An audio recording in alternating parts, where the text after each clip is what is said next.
Assalamualaikum warahmatullahi wabarakatuh. Perkenalkan, nama saya Yuniar.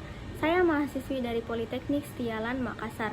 Di sini saya akan menjelaskan tentang proses teknokratis dan politis penyusunan peraturan daerah. Dalam rangka menjalankan otonomi daerah, pemerintah daerah memiliki kewenangan dan kemandirian dalam mengatur urusan pemerintah daerah. Masing-masing daerah dalam menyelenggarakan urusan pemerintah yang menjadi kewenangannya berhak untuk membuat kebijakan baik dalam rangka peningkatan pelayanan maupun dalam rangka meningkatkan peran serta masyarakat dalam pembangunan daerah. Salah satu unsur penting dalam implementasi proses tersebut adalah melalui pembentukan peraturan daerah. Peraturan daerah yang disebut dengan Perda Provinsi dan Perda Kabupaten Kota adalah peraturan perundang-undangan yang dibentuk oleh Dewan Perwakilan Rakyat Daerah dengan persetujuan bersama kepala daerah.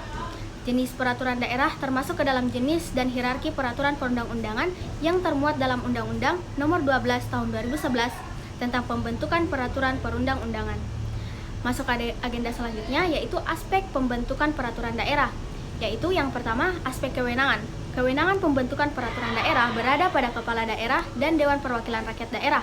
Peraturan daerah ditetapkan oleh kepala daerah setelah mendapat persetujuan bersama Dewan Perwakilan Rakyat Daerah. Yang kedua, aspek keterbukaan.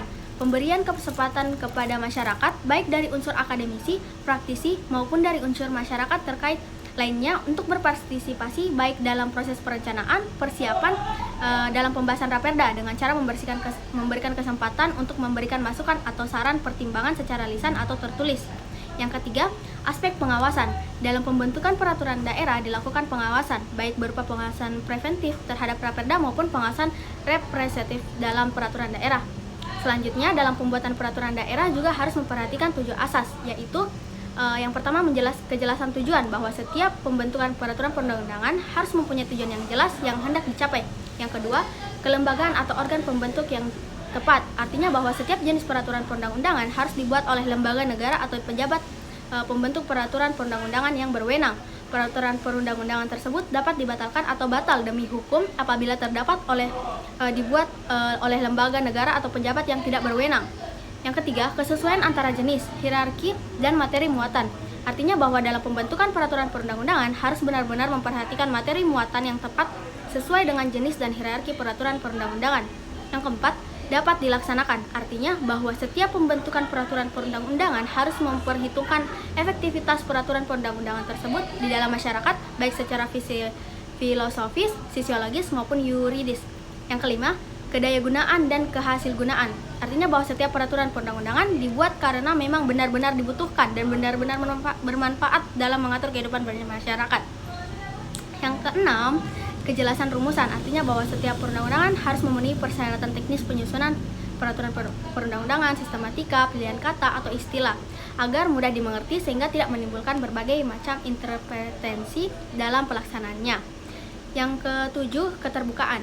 Artinya setiap perundang-undangan mulai dari perencanaan, penyusunan, dan lain-lain itu harus bersifat transparan dan terbuka. Dengan demikian, seluruh lapisan masyarakat mempunyai kesempatan yang seluas-luasnya untuk memberikan masukan dalam pembentukan peraturan perundang-undangan. Selanjutnya, penyusunan peraturan daerah tentang anggaran pendapatan dan belanja daerah. Anggaran pendapatan dan belanja daerah atau APBD merupakan wujud pengelolaan keuangan daerah. APBD disusun sesuai dengan kebutuhan penyelenggaraan pemerintah daerah dan kemampuan pendapatan daerah serta berpedoman pada rencana kerja pemerintah daerah dengan memperhatikan asas umum penyusunan APBD.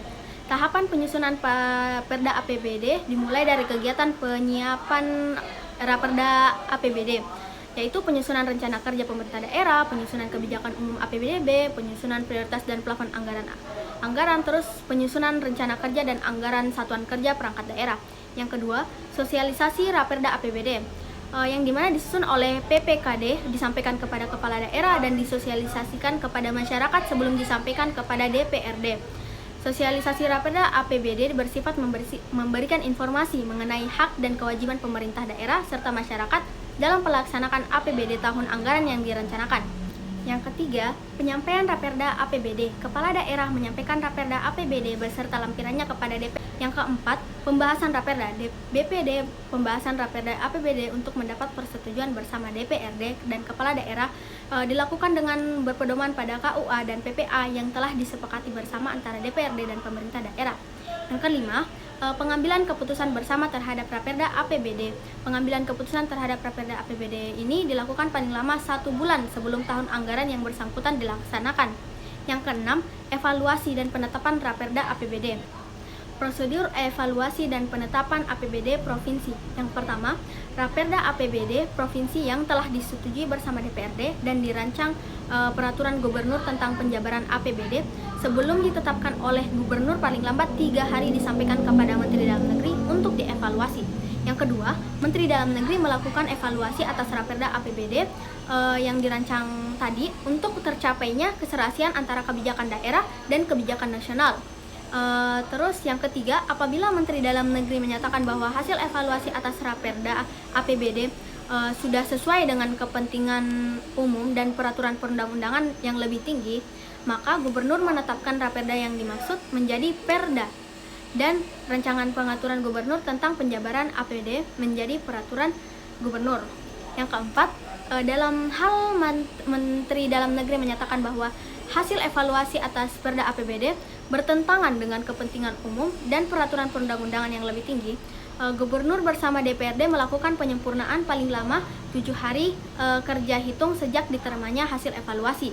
Yang kelima, apabila hasil evaluasi ditindaklanjuti oleh Gubernur dan DPRD dan Gubernur tetap menetapkan Raperda APBD menjadi Perda APBD, maka Menteri Dalam Negeri membatalkan Perda dan Peraturan Gubernur dimaksud dengan menerbitkan Peraturan Menteri Dalam Negeri sekaligus menyatakan berlakunya Pagu APBD tahun sebelumnya.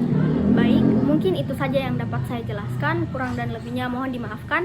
Assalamualaikum warahmatullahi wabarakatuh.